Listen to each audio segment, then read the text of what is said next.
आइए बच्चों, अब देखते हैं रजनी ने मदन की कविता सुनने के बाद क्या बनाया है। देखो, रजनी मदन की कविता को गाते हुए विद्यालय जा रही थी। उसे बहुत आनंद आ रहा था। चलते चलते अचानक उसे एक पेड़ पर कुछ बंदर दिखाई दिए। वे एक डाल से दूसरी डाल पर कूद रहे थे। जब वो थोड़ा आगे बढ़ी तो उसे एक सियार दिखाई दिया। सियार हुआ हुआ कर रहा था। अब सियार को आधार बनाकर आप कविता को पूरा करने में रजनी की सहायता कीजिए। देखो, रजनी ने क्या बनाया है। डाल डाल क्यों कूद रहा, खो खो क्यों बोल रहा, बंदर जी भाई बंदर जी। अब सियार के बारे में क्या क्या कविता बन सकती है बच्चों, सोचो। यहाँ पर सियार खड़ा है, देखो। तो अब क्या बना सकते हैं, सोचो। खड़े खड़े क्या देख रहा, हुआ हुआ क्यों बोल रहा, सियार जी भाई सियार जी। अच्छी है ना कविता। चलो अब देखते हैं आगे। मुहावरे हमेशा एक विशेष अर्थ देते हैं। हाँ बच्चों, मुहावरे मतलब कुछ शब्द, कुछ वाक्य से बने हुए कुछ वाक्य होते हैं, कुछ शब्दों से बने कुछ वाक्य होते हैं, और उनका एक बहुत सुंदर सा मतलब निकलता है जो ज्यादा मीनिंगफुल होता है। ओके, तो देखो, मुहावरे हमेशा, जैसे कि फूला न समाना, इसका अर्थ है अत्यधिक प्रसन्न होना। वाक्य प्रयोग क्या होगा। विद्यालय की खेल प्रतियोगिता में पुरस्कृत होकर राजू फूला न समा रहा था, मतलब बहुत खुश हो रहा था। अब आप अपनी लेखन पुस्तिका में निम्नलिखित मुहावरों का अर्थ लिखते हुए उनका प्रयोग वाक्यों में कीजिए। अब देखो, मन में लड्डू फूटना मतलब बहुत खुश होना। वाक्य क्या बन सकता है। पुरस्कार पाकर मेरे मन में लड्डू फूटा, है ना, या फिर लड्डू फूटने लगे। मुंह ताकना मतलब आश्चर्यचकित हो जाना। चलो लिखते हैं पहले। मन में लड्डू फूटना का अर्थ क्या है, बहुत अधिक खुश होना। ओके, वाक्य क्या है, इनाम जीतकर मदन के मन में लड्डू फूट गए या फिर लड्डू फूटने लगे। मैं इसको इरेज कर देती हूँ ताकि आप आराम से लिख सको। ठीक है, ये अर्थ हो गया और ये वाक्य हो गया। अब मुंह ताकना मतलब आश्चर्यचकित होकर देखना, हैरान होकर एक दूसरे को देखना। वाक्य क्या होगा, अजीब कविता सुनकर सब लोग एक दूसरे का मुंह ताकने लगे। यही तो हुआ था। चलो आगे देखते हैं। निम्नलिखित गद्यांश में कहीं कहीं विराम चिन्हों का प्रयोग हुआ है। इस गद्यांश को उचित ठहराव के साथ पढ़िए। एकदम आराम से पढ़ना है। ओके, जैसे देखो, यहाँ पे कॉमा है, यहाँ क्वेश्चन मार्क है, यहाँ फुल स्टॉप है, यहाँ अगेन कॉमा है। तो कैसे पढ़ना है, देखो।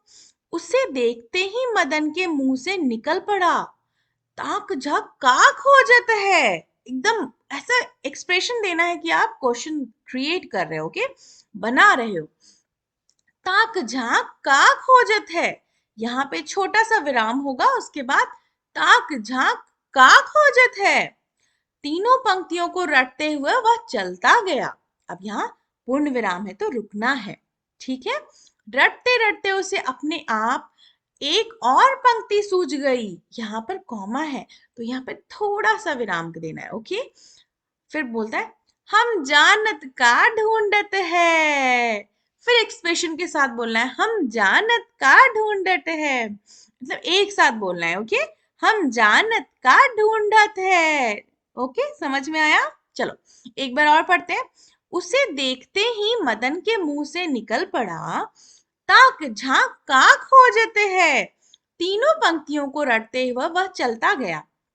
रटते रटते उसे अपने आप एक और पंक्ति सूझ गई, हम जानत का ढूंढत है। ओके बच्चों, चलो अब आगे देखते हैं। नीचे लिखे वाक्यों को उपयुक्त विराम चिन्ह लगाकर वाक्य पूरा करना है। क्या क्या मतलब, क्वेश्चन मार्क है ना, तो आप इसमें प्रश्नवाचक विराम चिन्ह लगा सकते हो। ठीक है, अरे वाह, ये आश्चर्यवाचक है ना, सरप्राइज हो रहे हैं, अरे वाह क्या चौका मारा है, तो आप यहाँ पर। ठीक है, आइए राजा से मिलवाता हूं, यहाँ पर क्या लगेगा, पूर्ण विराम। दादी देखते ही बोली, कहाँ जा रहे हो, क्वेश्चन मार्क। ठीक है, और यहाँ पर बोली के बाद कॉमा भी आएगा, भूलना नहीं सारे। ठीक है, चलो आगे देखते हैं। ढोल नगाड़ा या अन्य कोई वाद्य यंत्र बजाते हुए बोलो, सुनो सुनो सुनो, राज दरबार में कवि सम्मेलन हो रहा है।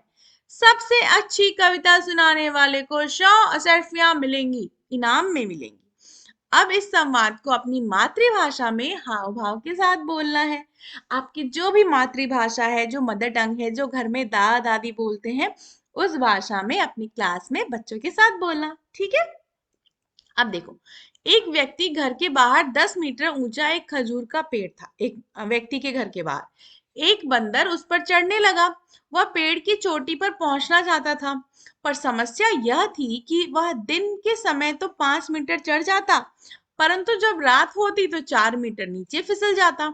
क्या आप बता सकते हो कि बंदर पेड़ की चोटी पर पहुंचने में कितने दिन में सफल होगा?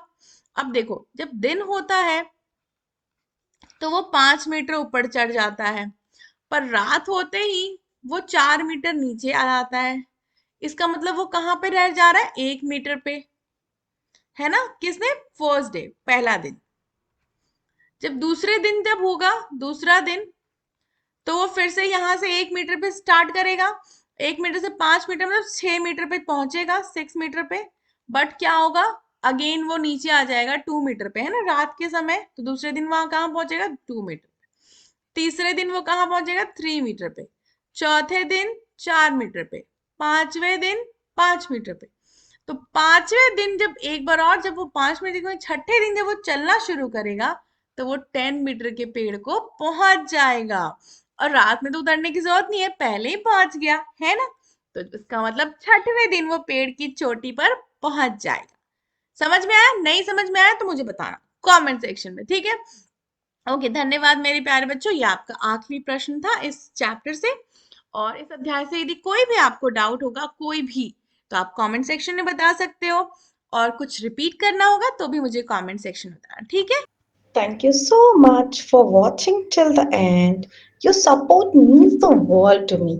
If you enjoyed this video, don't forget to hit that like button, drop a comment, share your thoughts, and of course, subscribe so you never miss an update. Stay connected, stay inspired. See you in the next video.